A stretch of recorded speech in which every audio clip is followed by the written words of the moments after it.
Bonjour à tous, on est dimanche, il est 5h11. Oui, je prends la caméra maintenant, fin de journée, j'avais envie de prendre ma caméra et vlogger. Surtout pour revenir sur des bonnes bases de vlog un petit peu plus réguliers parce que le mois d'octobre a été vraiment quelque chose pour moi. J'ai l'impression que chaque semaine il m'arrivait un truc quoi. C'est soit je tombais malade, soit un truc qui allait pas dans ma vie perso. Et alors carrément jusqu'à la fin du mois d'octobre, parce que franchement jusqu'au bout quoi. En fait pour la petite histoire, si vous avez vu ma vidéo des 5 secondes que je fais par jour et donc un mois, la dernière image du 31 octobre c'est une image de mes pieds, parce que en fait il y a quelques jours je faisais mon ménage et en fait j'ai fait tomber un repose-pied qui va avec un de mes fauteuils sur mon pied, littéralement. En fait je l'ai mal, je l'avais soulevé voilà pour nettoyer par terre et je l'ai mal remis, j'avais un truc en main, enfin bêtement il est tombé à 50 cm du sol, hein, vraiment c'est bêtement. Et mon dieu j'ai eu super mal, c'était hardcore. Et mon pied, enfin là, mon gros orteil gauche a commencé à gonfler, mais pas bleu. Et le lendemain matin, j'avais encore mal. Il était toujours pas bleu et je me suis dit bah je vais quand même aller bosser. Voilà, ici en Belgique c'est les vacances de la Toussaint, donc voilà en général dans tous les boulots bah on est toujours en sous-effectif parce que les gens qui ont des enfants prennent congé. Et donc voilà, je voulais pas foutre la merde au boulot et y aller et parce qu'en plus on a eu plein de boulot ce jour-là. Et le soir même, mon orteil était bleu. Et voilà, le lendemain c'était férié, 1er novembre. Je me suis reposée, mais c'était le bleu allait de plus en plus loin. Donc du vendredi, là je me suis dit bon, qu'est-ce que je fais? Du coup je suis allée voir mon médecin et voilà, il m'a dit que ce soit cassé ou pas en fait. Voilà, c'est immobilisation de l'orteil avec une attelle, un bandage et voilà, au repos. Donc semaine qui arrive, je suis une semaine chez moi au repos pour essayer de bouger le moins possible mon pied. Mais je me connais, je suis une hyperactive et même rester chez moi comme ça va... Je sais que je vais pas arrêter de bouger, c'est juste... La meuf un peu folle quoi, qui sait pas rester en place. Mais voilà, j'avais envie de prendre ma caméra ici début de soirée et voilà, comme la dernière fois, papoter un petit peu avec vous et justement après papoter en commentaire. C'est toujours chouette en fait les retours. Ah oui, et justement dans le dernier vlog en fait vous avez beaucoup réagi par rapport aux séries, parce que je disais ah j'ai envie de trouver une série, je sais pas quoi regarder en ce moment, et tout le monde m'a mis plein de commentaires, c'est vraiment cool, en tout cas un gros merci. Et finalement en fait j'ai regardé la série Elite, qui est effectivement un remake de Gossip Girl versus Riverdale, parce que moi ça m'a vraiment fait penser à ça. Version espagnole avec 3 acteurs de la Casa del Papel, et clairement j'ai regardé que pour ça. Et je pense que les gens en général regardent pour ça, parce que les acteurs vous les avez kiffés dans la Casa del Papel et du coup c'est cool de les revoir. Alors Elite, voilà, en gros c'est la bourgeoisie espagnole dans une école, voilà, ils ont 16 ans, qui vont accueillir 3 élèves qui ont reçu une bourse, voilà, qui sont pauvres on va dire, et qui arrivent dans cette école, et fatalement c'est un peu vraiment le même type top que Gossip Girl, les élèves qui manipulent les profs, il y a des scandales, qui ne faut rien dire, un peu la loi des riches qui ne disent rien, et il y a un meurtre. Et toute la saison 1, à chaque épisode on a des éléments en plus pour savoir qui a tué l'élève, pourquoi... Voilà, ce côté-là fait beaucoup penser à Riverdale, dans le sens où voilà, tout le long de la saison on veut savoir qui a tué l'élève. Je vous dis pas qui, mais en gros on le sait dans le premier épisode. C'est passé, voilà, c'est passé quoi. Je suis pas sortie de là en me disant ouais c'était génial, je suis trop accro. Ça passe quoi, voilà, si vous vous ennuyez, vous avez juste envie d'être dans votre canapé et vous reposer et vous pas prendre la tête, bah voilà, regardez, si vous avez bien aimé Gossip Girl, ça passera quoi. Après clairement je pense que je regarderai sûrement la saison 2 juste pour savoir s'il y a un moment... Non, je vais pas spoiler, non voilà, je vais pas spoiler du tout. Voilà, je regarderai peut-être la saison 2 pour en savoir plus en fait sur la suite de l'histoire. Faut vraiment pas que je spoil, je me retiens. Et sinon j'ai aussi commencé, c'est les nouvelles aventures de Sabrina l'apprentie sorcière, ou alors ils ont renommé ça autrement. Je sais plus, enfin soit. Donc ça par contre j'aime assez bien en fait. Si vous avez adoré la série qu'il y avait dans les années 90 de Sabrina l'apprentie sorcière avec ses deux tantes et son chat qui parle, ça peut vous plaire, alors que c'est totalement différent parce que là pour le coup c'est beaucoup plus sérieux, beaucoup plus noir. Moi je trouve qu'au niveau visuel c'est très très beau, ces couleurs très sombres, ce rouge toujours qui ressort bien. Quand il y a des sorts qui sont mis en place, il y a un effet de flou de la scène. Non franchement c'est chouette, c'est prometteur. Je sais plus à quel épisode je suis là, 4-5 je crois. Et d'ailleurs en fait c'est ça que je prends ma caméra, je viens de finir à l'instant la première saison de Bodyguard, qui est avec l'acteur qui joue dans Game of Thrones, hein, qui fait Robb Stark. Je sais pas du tout son vrai nom à l'acteur, mais c'est pas bien. Mais ça vraiment ça m'a beaucoup plu. Je pense que les gens qui sont fans de tout ce qui est action, complot, meurtre, enfin ça va beaucoup vous plaire. C'est l'histoire d'un ancien soldat qui a fait l'Afghanistan, qui est de nouveau policier à Londres, et il va être en charge de protéger, Bodyguard, protéger la ministre de l'Intérieur à Londres. Et effectivement ça va tourner en attentat terroriste, en complot d'État, et c'est vraiment sympa. À chaque épisode il y a vraiment un moment, enfin moi qui regarde une série, quand je regarde une série en général, je peux pas m'empêcher de prendre mon téléphone et de jouer à un jeu en même temps. Je deviens de plus en plus hyperactive et j'ai besoin de faire deux trucs en même temps. Et si je lâche mon téléphone pour regarder la scène, c'est que vraiment je suis à fond dedans. Et là, ça a été le cas. Pour vous dire, je pense que j'ai fini la série en quelques jours là. Je regardais bien 2-3 épisodes. Non, il y en a 6. Ouais, peut-être 2 par jour, peut-être un truc comme ça. Donc ça m'a beaucoup plu. Oui, en ce moment c'est à fond Netflix. Je sais pas pourquoi, mais voilà. Je pose ma caméra parce que la tenir à bout de bras, là ça commence à faire lourd. Je voulais vous parler de ma dernière lecture, enfin ma lecture en cours plus tôt en fait. C'est le dernier livre de Frédéric Beigbeder. Est-ce qu'on le voit bien? Ouais, là on le voit bien. La frivolité est une affaire sérieuse. Pour le moment j'ai lu juste l'intro et deux petits chapitres. Hein, enfin j'adore comme toujours. Frédéric Beigbeder a vraiment une façon de penser, un vocabulaire, une tournure de phrase. J'adore parce que, comme toujours, je trouve qu'il y a un côté très humour et en même temps très vrai, et pour faire passer un message.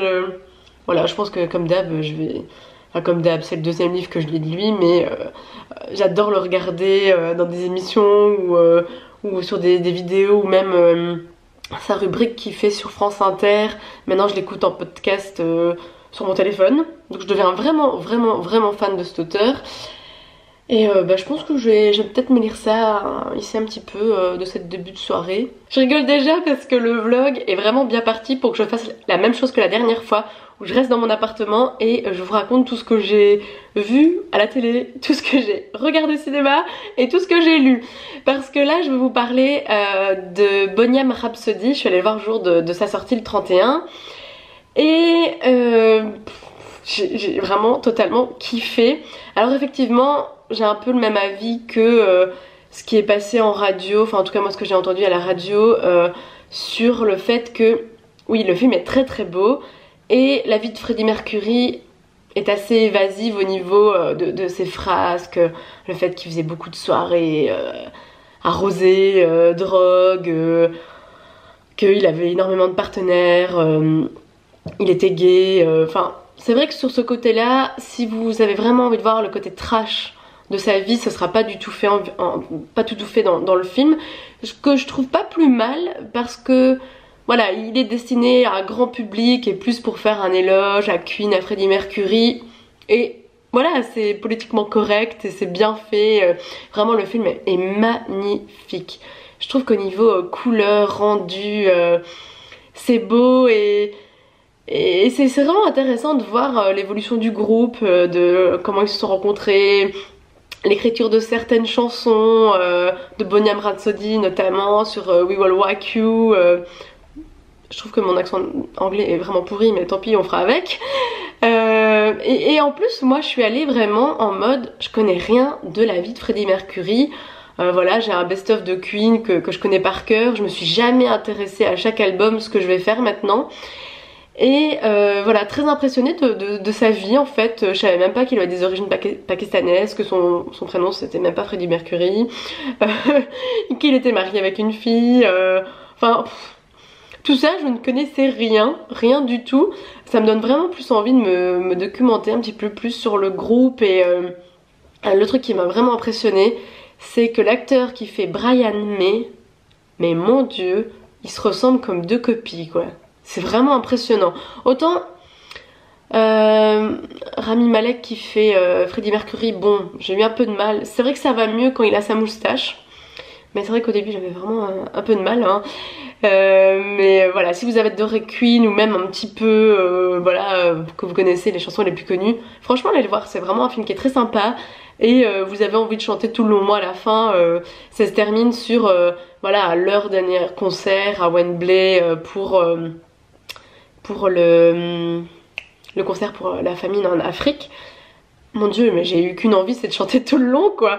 Ah, franchement il est très sympa quoi. Si vous avez envie de passer un beau moment et peut-être de chanter, tiens, allez le voir. Là il est 6h09 et en fait je crève déjà la dalle. Mais pour la petite histoire, en fait la semaine passée je m'étais dit allez je reprends le sport maintenant à fond, je vais manger correctement et tout. Et j'ai super bien tenu.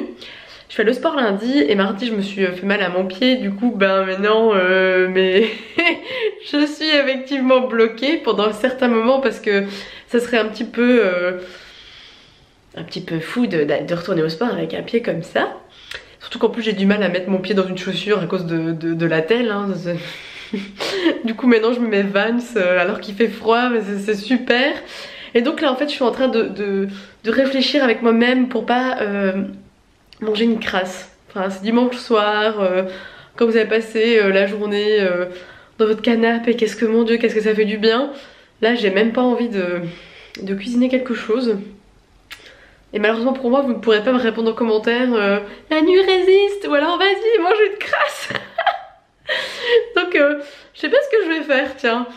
Suspense, vous le saurez prochainement à mon avis. Si tu savais comme c'est bon de pouvoir te revoir, pouvoir te parler, de te toucher.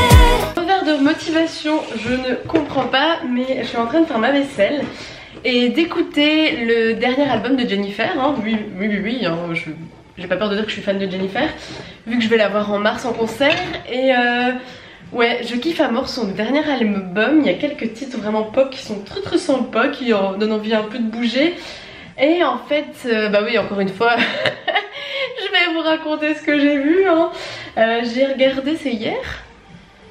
Non, c'était vendredi soir, on s'en fout de quand je l'ai regardé. Mais elle a participé à un documentaire qui s'appelle Face à ma vie, dans lequel elle est face en fait à un écran. Je vais essayer de pas tout faire tomber. Elle est face à un écran et elle visionne en fait des interviews de ses proches, de personnes connues qui parlent d'elle, de son parcours. Voilà, on va revenir sur toute la Star Academy. J'avoue que c'était impressionnant de revoir ces images parce que moi j'avais 12 ans en 2002 et j'étais fan en fait de Jennifer depuis le début. Je trouvais que c'était elle qui devait gagner parce qu'elle avait jamais été nominée, parce que c'est la meilleure. Enfin voilà, à l'époque j'étais très fan. Et j'ai trouvé que en fait c'était hyper émouvant ce reportage parce que de temps en temps elle est vraiment au bord des larmes sur certains sujets. Et alors un sujet moi qui je savais pas vraiment parce que je m'intéresse pas énormément à tout ce qui est magazine People. Enfin quand j'étais ado j'aimais bien en acheter un de temps en temps, mais il n'y avait pas forcément Jennifer dedans. Et en fait elle expliquait que les paparazzi avaient un peu volé sa première grossesse parce que ils étaient non-stop en train d'essayer de la photographier. En fait, elle était l'équivalent de Britney Spears pour la France. Elle retrouvait des paparazzi dans ses poubelles devant chez elle, ou alors ils avaient carrément loué l'appartement en face pour pouvoir la photographier. Même à un moment, elle avait été bousculée par des paparazzi alors qu'elle était enceinte. Et c'était vraiment... Enfin, moi je trouvais ça, le reportage, qui était assez émouvant en fait, parce qu'elle est très discrète sur sa vie privée. C'était beau, et d'ailleurs il y a une musique dans son nouvel album qui s'appelle Hey Jen, et qui parle notamment de son rapport avec les paparazzi. J'ai trouvé ça vraiment émouvant en fait, ce petit reportage, parce que effectivement quand vous commencez à être connu, bah, y a un peu le revers de la médaille d'être épié comme ça sur toute votre vie personnelle. Alors effectivement, moi je suis pas du tout à son échelle avec ma petite chaîne, mais c'est vrai que à partir du moment où les gens voient votre vie, vous pouvez vraiment en pâtir en fait de personnes qui vous veulent du mal et qui essayent à tout prix de tout faire pour. Ça m'a beaucoup ému en fait, ce petit reportage sur elle. C'est très beau en fait, en plus c'est bien filmé parce que elle est devant un écran géant en Corse, devant une plage, enfin sur une plage, et elle regarde comme ça sa vie, les gens qui parlent de sa carrière et tout. J'aimerais bien essayer de trouver justement d'autres documentaires de ça. C'est sur TMC, ça s'appelle Face à ma vie. Et celui de Jennifer, vous pouvez le retrouver sur YouTube, mais par contre je vais essayer de trouver d'autres artistes. Et là je vais quand même continuer ma vaisselle, sinon je me ferai jamais à manger, parce que oui, ah c'est flou. Finalement j'ai décidé de me faire à manger. Je sais pas, ce regain d'énergie comme ça, parce que moi j'ai pensé à un truc et je me suis dit ah ouais, j'ai trop envie de manger ça. Du coup ça m'a motivée à ne pas manger de crasse, donc c'est bien. J'ai déjà tenu une bonne semaine en faisant bien attention, même si je vais pas au sport, mais au moins ça équilibre un petit peu les choses, de revenir à une alimentation un petit peu plus correcte. Ce soir ça sera donc des boulettes à la ricotta. En fait c'est un mélange de courgettes, de ricotta, de chapelure avec des oignons, quelques épices. Et en fait vous faites des boulettes comme ça que vous mettez au four. Et avec ça je vais cuire des crevettes et des brocolis. J'essaye en ce moment d'essayer de manger sans féculents. Enfin là il y aura de la chapelure, donc c'est considéré comme un féculent.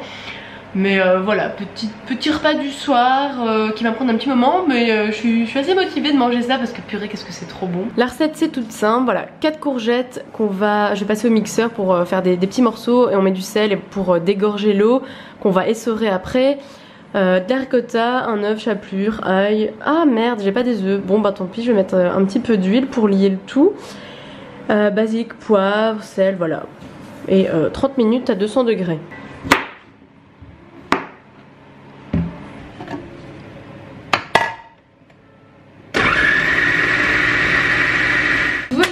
Les 4 courgettes qui sont coupées, et je vais essayer de pas en foutre partout. On rajoute encore du sel parce qu'il n'y en a pas eu partout. Et là je vais laisser 20 minutes.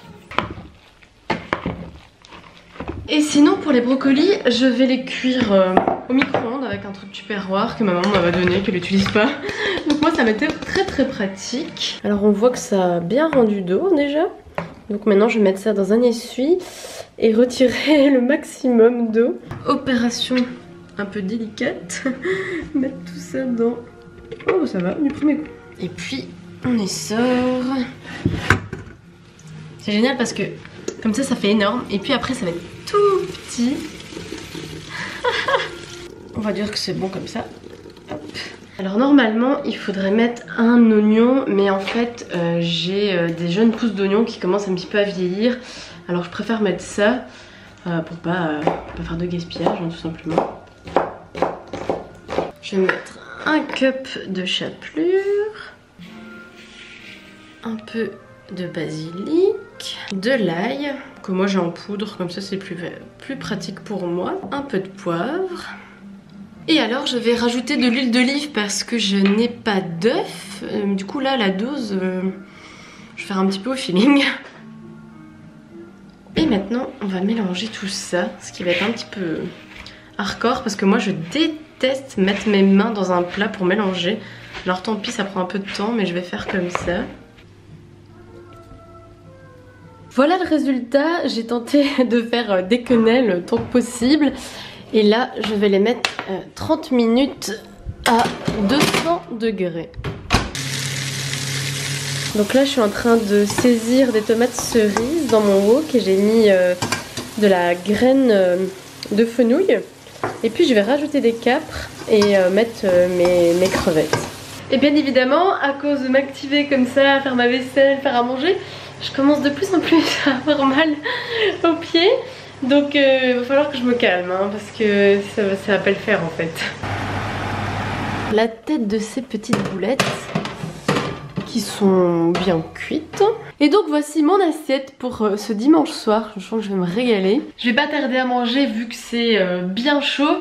Et en fait je vais finir ce vlog maintenant.